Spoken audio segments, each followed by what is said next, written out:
তো finally guys চলে এলাম আমাদের মানে সায়েন্সেতে মেলা বন্ধুদের সাথে। তো আমি ভাবছিলাম যে যাবো না আজকে, তো মেলা দেখেছি আগে একবার এসেছিলাম, তো আজকেও চলে এলাম আমাদের প্রিয় সব বন্ধুদের সঙ্গে।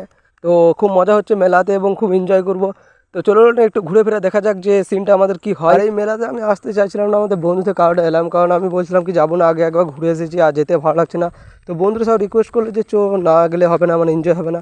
এমনকি বললাম ঠিক আছে চো তাহলে ঘুরে আসি একবার। আর ভাই সত্যি চারিদিকে তো মানে খেলাধুলো প্রচণ্ড সব কিছু আছে, এবং সামনে একটা বালা কিনতে গেলাম তো দোকানদার নেই কো, তাই বললাম কি পরে এসে নিয়ে যাবো, এখন তো চো। তো সবাই মিলে যাচ্ছি, এবং সামনে ভিড় নেই বললে চলে, এইদিকে রাস্তাটাই মানে সামনে যে মেলাটা আছে সেটাতে লোক আছে, মানে সেই রাস্তাতে, এবং সব ঘোরাঘুরি করছিল আমার বন্ধুরাই, এবং সামনে যেতে দেখলাম সব মানে আমাদের প্রিয় সব অডিয়েন্সগুলো দাঁড়িয়ে আছে, এবং একটু হাত মেলামেলি করলাম, মানে ছবি তুললাম, মানে অনেকক্ষণ একটু কেটে গেল এইখানেই। তো ছোট্ট একটা সিন নিয়ে আপনাদেরকে শুধু দেখিয়ে দিলাম।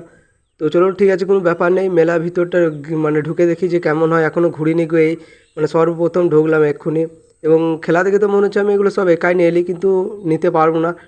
তো যাই হোক, এখানে সব বাচ্চা ছেলেগুলো খেলছে, এবং সামনে যেগুলো দেখছি ওগুলো তো সব ছোটো ছোটো বল আছে, যেগুলোকে দেখে খুব মজা লাগছিলো আমার প্রথমে। তো এগুলো হাতে নেড়েও দেখলাম যে কেমন।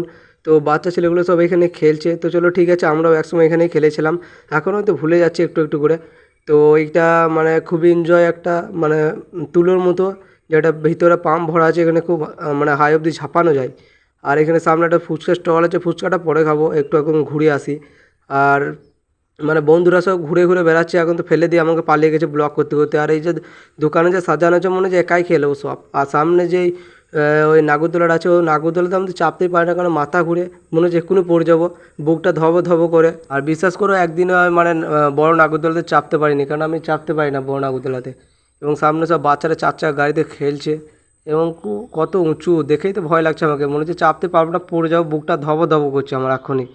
তো ঠিক আছে চলো, কোনো ব্যাপার নেই, সামনের দিকে একটা টিকিটের দোকান আছে, টিকিট কাটলাম কিন্তু কোনো কিছু লাগলো না। তো এখানে সব বাচ্চা ছেলেগুলো খেলছে, তো ঠিক আছে কাকুকে বললাম আমাদের চাপা হবে কি, বলছে না তোমাদের চাপা হবে না।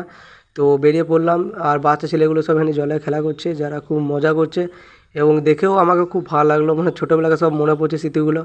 তো এখানে সব মানে ঘুরছে, তো যাই হোক ঘুরুক, এরা খেলা করুক। ব্লগ করতে করতে যেন মনে হচ্ছে সব বন্ধুগুলোকে আমি হারিয়ে ফেলেছি, মানে আমার সামনে তো কেউ নেই, সব মানে পিছু মানে পেছন দিকে হয়তো কোথাও ঘুরছে। তো ঠিক আছে পরে ফোনে কন্ট্যাক্ট করে নেব। আর এখানে সব রড লাইটে সব ভর্তি, এবং এখানে সব টিকিট কেটে যেতে হবে উপরে। তো আমি তো চাপতে পারি না। তো ঠিক আছে, একটু শ্যুটিংয়ে প্রোগ্রাম করলাম যে একটা শ্যুট নিয়ে নিই।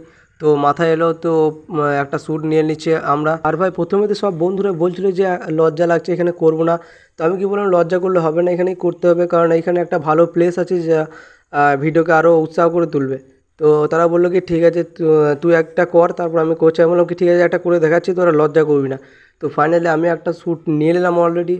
তো এখানে একটা মানে শ্যুটটা মানে সবাই দেখছিল, তো লজ্জাও লাগার বিষয় একটা, কিন্তু লজ্জা লাগলে তো হবে না, শ্যুটটা কমপ্লিট করতে হবে। এবং এই ভিডিওটা তোমাদের কিছু দিনের মধ্যে চলে আসবে, এডিটিং কমপ্লিট না অবধি তো ছাড়তে পারছি না, তো এডিটিং কমপ্লিট হলেই চলে আসবে। এবং এইখানেটা মানে যেটা রোল হচ্ছে এটা হচ্ছে মানে হেলিকপ্টার, এইখানে শ্যুটটা হচ্ছে। তো ঠিক আছে শ্যুটিংটা তোমরা দেখতে থাকো, এবং আর বেশিক্ষণ নেই শ্যুটিংটা শেষ হয়ে যাবে। এবং আমি বলছি কি কাকু এই হেলিকপ্টারটা কত করে দাম। এবং আমার যে বন্ধুটা আছে সে মানে সামনে দিয়ে একটা শ্যুট নিল, তাই বলে এই হেলিকপ্টারে মানে চাপতে গেলে ভাড়া কত লাগবে। তো বলছে তোমাদের এগুলো চাপা হবে না। তো আমার যে বন্ধুরা আছে ও তো কাঁদতে লাগলো পুরো একদম, মানে এটা জাস্ট একটা শ্যুটিং। তো তাও হলেও একটু শ্যুটটা নিয়ে এলাম, কাঁদার মানে না ভাই আমি চাপবো না, আমি মানে চাপতেই হবে আমাকে, এরকম একটা বিষয় ঠিক আছে। তো আমি যাক ওকে কোনো রকম করে বোঝাবার চেষ্টা করছি যে এটা তোদের জন্য নয়, এটা বাচ্চা ছেলেদের জন্য। এবং আমার বন্ধু তো কিছুতেই বুঝতে চাইছে না যে না আমি এতেই চাপবো করে বারবার রিকোয়েস্ট করছে, কিন্তু জাস্ট এটা একটা সিরিয়াস মাইন্ডে নিও না, এটা একটা জাস্ট একটা শ্যুটিং। তো এখানে ট্যাটুর দোকানে এসে দেখছি একটা বন্ধু বলছিল ট্যাটু করবো, আমি বললাম কি না ট্যাটু করি না, ভালো লাগে না। তো এটা সামনে একটা দেখলাম যে কাঁচির একটা ট্যাটু আছে, আমি বললাম এইটা লিবি তুললে। তো যাই হোক বন্ধুরা এখানে সব বিভিন্ন রকমের খেলা আছে, তো সেই খেলাগুলো খুব মজাদার, মনে হচ্ছে সব কিনে নিই কিন্তু কিনতে পারছি না। আর সামনে এগুলো সব মানে টিকিটের একটা দোকান, সামনে একটা সাইকেল লাগা আছে পুরোনো সাইকেল, এবং ওটা টিকিট যেটা আছে ওটা টিকিটেও লাগবে না, তো জাস্ট ওটা শো মানে শো করে রেখে দিয়েছে। এবং মেলাতে সব ঘোরাঘুরি করছে আমার বন্ধুরাও, এবং আমিও ঘোরাঘুরি করছি। জাস্ট এবার মানে সবাইকে ফোনে কন্ট্যাক্ট করে নিয়ে ডাকলাম, এবং একটা মুখোশ আমি চয়েস করলাম, ঠিক আছে, যে মুখোশটা ভালো লাগছে, এবং এটা কিনে নিয়ে চলে এলাম আমাদের মেলা থেকে বেরিয়ে চলে এলাম। তো সেই ব্লগটা করা হয়নি ঠিক আছে, তো ভুলে গেছিলাম আমি পুরো একদম এনজয়ে। এবং সামনে মানে মোগলাই খাবো, তো তার জন্য মোগলাই দোকানে গেলাম যে কাকু আর কত দেরি। তো বন্ধুরা যাই হোক আজকের জন্য এতটুকু, ততক্ষণ জন্য টাটা বাই বাই, দেখা হচ্ছে কোনো অন্য নেক্সট কোনো ব্লগে।